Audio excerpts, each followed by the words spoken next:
My lovely ten sincerity. Siguro tama nga yung sinasabi nila, no? Minsan, kailangan mong magbitaw. Hindi dahil ayaw mo na, kundi dahil alam mong iyon ang tama para sa kinabukasan niyong dalawa. Kinabukasan para sa lahat.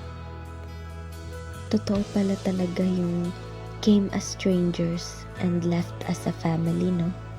Pero hindi kasi drama yung tema natin eh. Kaya walang iyakan. Okay, hindi na ako magsasalita. Manood na lang kayo.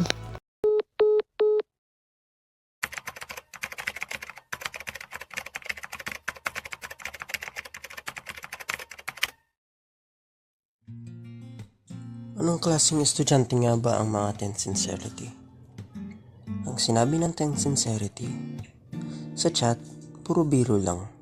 Emoji, heart, tapos tawa lang.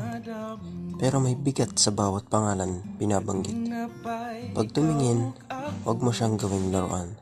Katawan niya, may hangganan. Hindi trophy na pwedeng ipagmayabang sa tropa. Oh, ikaw ba'y handang makinig? Hindi lahat ng oo ay ibig sabihin. Sige.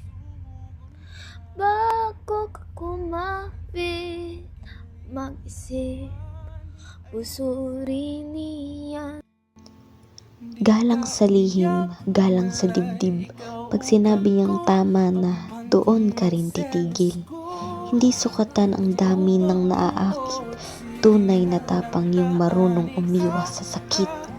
Galang sa isip, galang sa lambing. Pag hiningi ang permiso, saka lang lalapit. Hindi kailangan perpekto ang pag-ibig. Basta may galang sa sexualidad ng bawat dibdib.